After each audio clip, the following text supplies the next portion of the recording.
Jamaica Labour Party. Southwestern said that.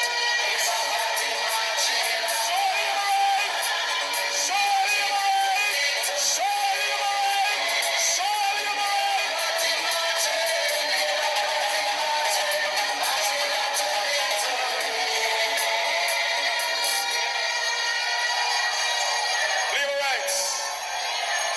I are so nice. I are so with it. I right part with it. Let me greet everyone. Greetings. One. I have come to have so much respect for Mr. Mean. So much respect for Mr. Mean. When I made up my mind, there wasn't no hard thing because the love was shared, love was there. This morning when I got up, I said to myself, there's a lot of vision. It's no time for the mission. The mission to continue in Southwest St. Ann. The mission to continue in Jamaica. Show labor rights. Shout. There.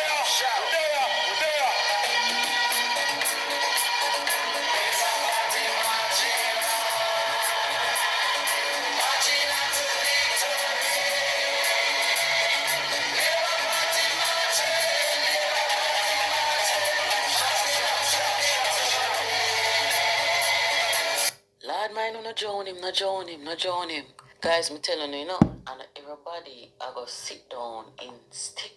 Well, good evening, good morning, my viewers, subscribers. Welcome back to another M&M TV video. Yes. And of course, in this morning videos, my viewers, subscribers, yes, you have seen another PNP, yes, and this one get baptized. Get baptized in the name of the JLP. Yes, my viewers and subscribers, indeed, it is a very interesting year. It's the first I've seen such a thing, my viewers and subscribers, that a political party is literally baptizing a candidate. Even though we heard of talk about it, I think down in Westmoreland, if my memory serves me correct.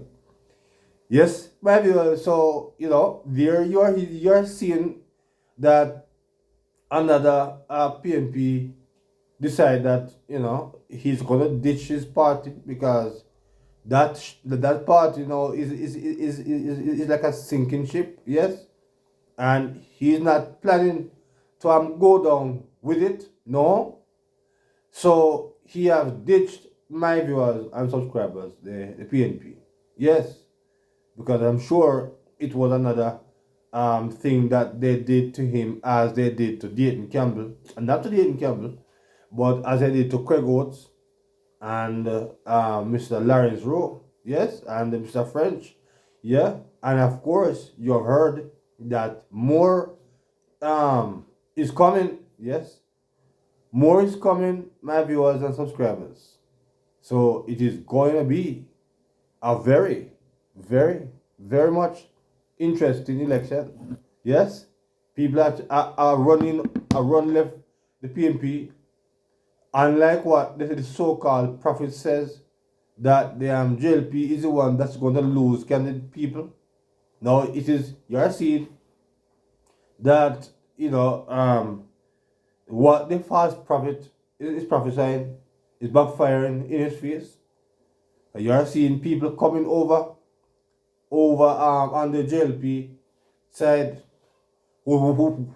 anyone who desire to follow the PNP right now, it could have been maybe two unruly people who did not want to follow the rules. And my viewers, you're going to also, at this time in this video, hear a little bit from the latest Donaldson poll. Yes, you're going to be hearing that the favorable ratings for the Prime Minister have gone up. Yes, according to Dan Anderson, he's saying that 7 percentage points the JLP is favoring over the PNP at this time. Yes. So you're also, my viewers, going to be hearing a little bit from Dan Anderson. Do you believe him? We'll see. 30.4% who said they had an unfavorable opinion. The rest were people who didn't have an opinion. Let's hear him. Let's hear him. Compared to 30.4% who said they had an unfavorable opinion. The rest were people who didn't have an opinion. We compared now that to the favorability rating of the leader of the opposition, Mark Golding. 30.1% had a favorable opinion of him, 22.7% had an unfavorable opinion, and 47% had no opinion of Mark Golding. So take that face value then. The Prime Minister Andrew Holness has a 7 percentage point lead over the opposition leader Mark Golding in terms of a favorability rating. I think we probably just need to allow that to register in our minds. Pollster Don Anderson. Meanwhile, Mr. Anderson says the comparison of the favorability of both Holness and Golding over 3 polls from April 2024 to May 2025 reflected that what he deemed an interesting pattern. The pollster says the analysts used a process in which they stacked the favorability rating versus the unfavorability rating for a net positive score. This resulted in a near identical outcome. April 24, Andrew Holness had a favorable rating of 40.1% compared to an unfavorable rating of 31.1%.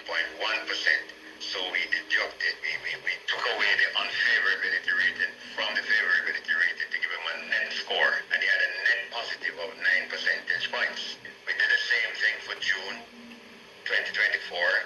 His favorability rating was 34.6%.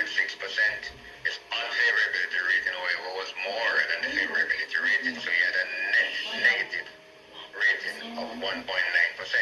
In the May 2025 poll, one recently concluded, and which basically is from the substance of our presentation, 37.6% gave him a favorable rating compared to 30.4% who gave him an unfavorable rating. So he has again switched it, and he has a net positive rating of 7.2 percentage points. Mr. Anderson also shed light on the breakdown of the net positive score for opposition leader Mark Golding. In the April 2024 poll, he had a positive rating. Pollster Don Anderson. Well, my viewers, that was what RGR News gave us yesterday evening. Yes, my viewers. So that is essentially what is happening as far as the polling is concerned. We are awaiting the party standings, because that is what most of us want to see what Dan Anderson is coming with this time, because many of us, my viewers, have lost some amount of confidence in Mr. Dan Anderson.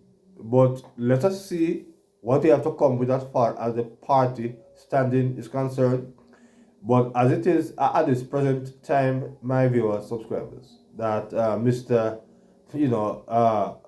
Mark Golding is seen red at this particular point, in this latest edition of the polling. Yes. So my viewers, drop your comments on that and tell me if you believe that Mr. Anderson, is getting it right this time, or he's just, playing by the playbook. Yes, it's going to be interesting to see what's happening. My viewers, as you have now seen, that the political campaign is well and truly on. Yes, well and truly on. Now, my viewers and subscribers. So it is now. I will see that the Prime Minister should now start to extend his lead, because he's now very active on the political platform. He's ready, because as he has said sometime last week, my viewers, that the campaign have officially begun. So let us see, but as it is at the moment, the favorable ratings of the Prime Minister have rebounded, according to Dan Anderson, because there was a time last year or 2 years ago where the COVID crisis, that they give the Prime Minister ratings a big hit. So now that things are getting back to normal and we are settling down, we are seeing where the worker, yes, of the working of the Prime Minister is coming forward. But we are with my viewers and subscribers. The poll standings, the party standings, yes? So the final thing, my viewers, that I wanted to share with you, my viewers and subscribers, you are now going to understand why crime is high under the PNP. And you're going to be hearing from two criminal-minded senators in the PNP, my viewers and subscribers, why they are so sympathetic to crime. Yes, they are very much, my viewers and subscribers, extremely sympathetic to the crime situation, and that is the reason why PNP could have never bring down crime in the country. Because PNP love crime and PNP love criminals. Because when you hear my viewers and subscribers, these guys speaks, then you will see exactly why I'm saying what I'm saying. Not because I want to say it, but it's just the plain, straight truth. Yes? That the PNP love to crime, and they're sympathetic to the criminal minded, to the criminal elements. You see, they are criminal minded, and they are so supporting the criminal elements. So you know that we kind of dark. Yes? If them ever come back to power, my viewers and subscribers, anytime soon. So my viewers, you're going to now be hearing a video that Mr. On the Spot did. And you're going to hear in this video, my viewers and subscribers, these two senators, as they pitch for a lesser time for the criminals. Yes, they pitch for a lesser time for the criminals because they don't believe that the killing rate, the murder rate is high enough, and they want to get it back up there. So you're going to hear how they pitch for the crime rate to go up. My viewers and subscribers. Where is it? Let's hear it. Let's hear it, my viewers. This is it. Oh, this is it, my viewers. No. I think I have it in this phone. I think I have it in this phone. Yes. Yes, my viewers. So I want to let you hear it. I'm sure I have it in this phone. So you're going to be hearing at this time why the PNP, my viewers and subscribers, believe that the crime should not come down. You're going to be hearing it at this time. Where's that video? Where's that video? Where's that video? Oh wow, I got this video misplaced. My viewers, just give me a moment. I will find it for you. Oh wow. I get my videos mixed up this morning.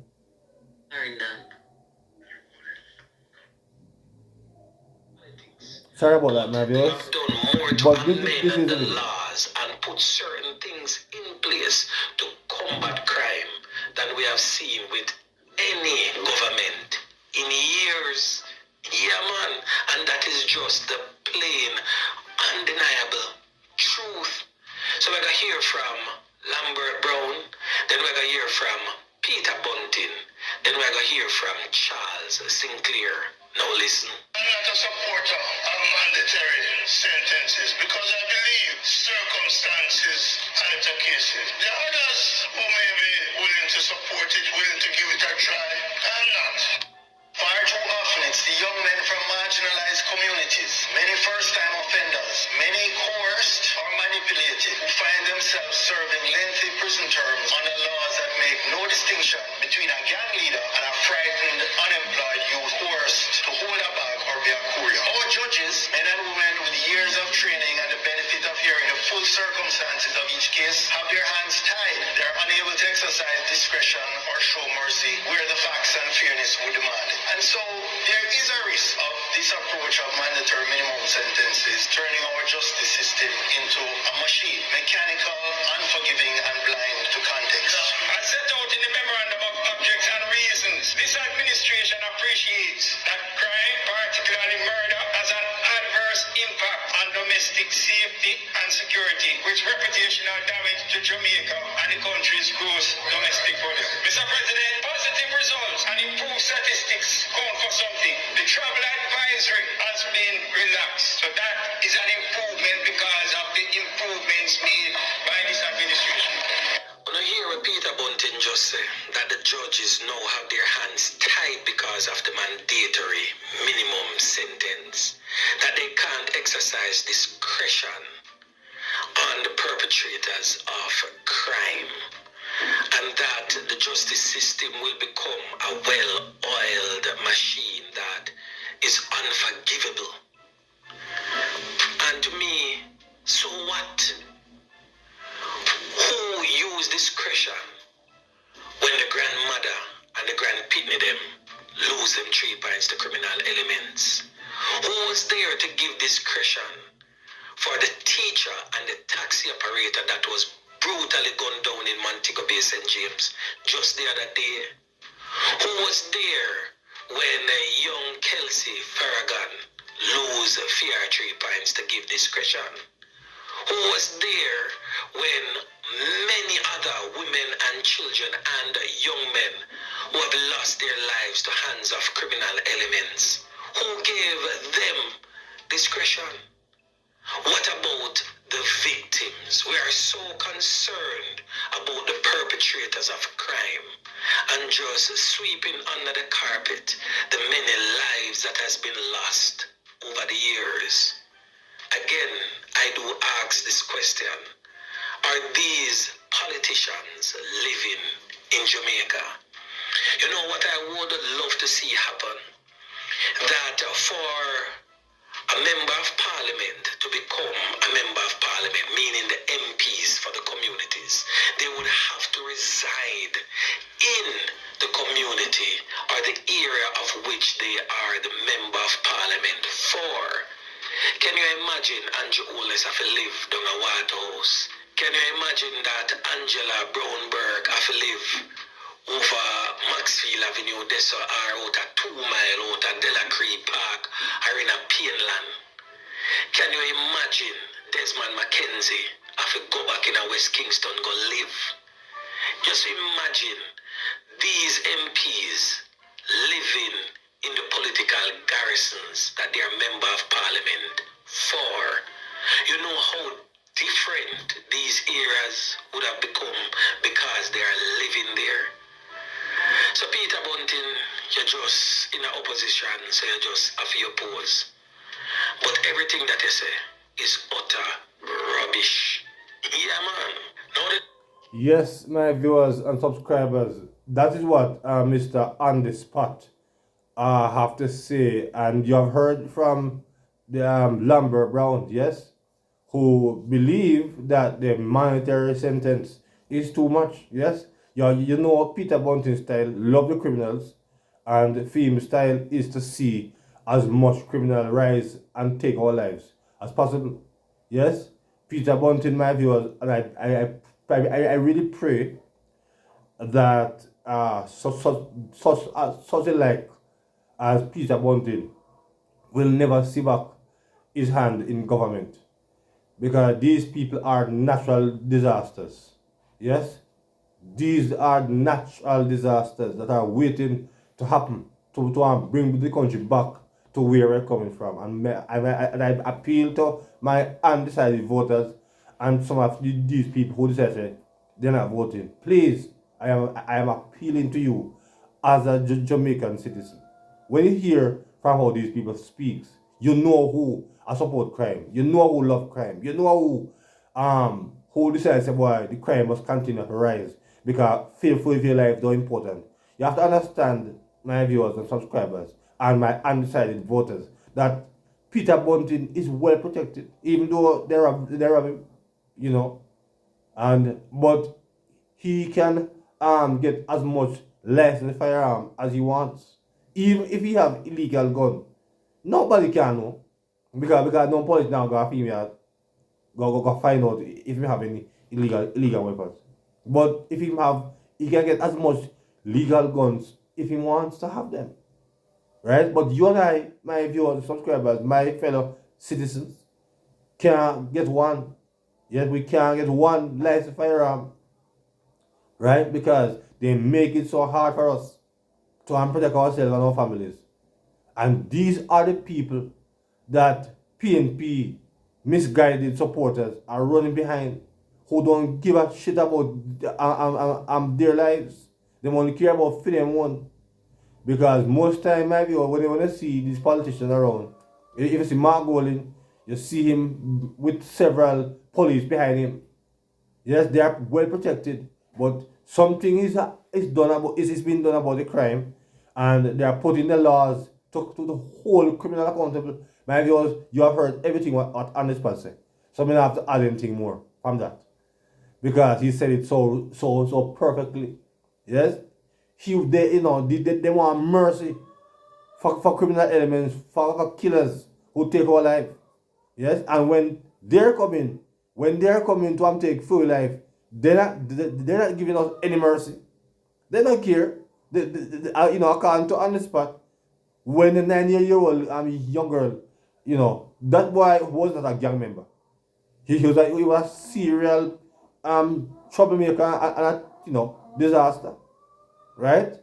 And he never have any mercy upon Kelsey, my viewers and subscribers. No mercy whatsoever. Right? He treated the young child without mercy. But here is Peter Bunting and Lambert Brown want us to have mercy on the criminal elements. I said no mercy. I said they should get the full monetary minimum sentence. Right? They should get it because they are evil, wicked, heartless guys. And my viewers, if you agree, drop your comments in the comment section. Yes? And as I said again, an apology for the last video for taking a little bit so long to give you, but that has never happened really before. So my viewers, I please accept my apology. Yes? So my viewers, until another video, please remember to like, share, and to subscribe to the channel. Yes? So until another one. Good morning.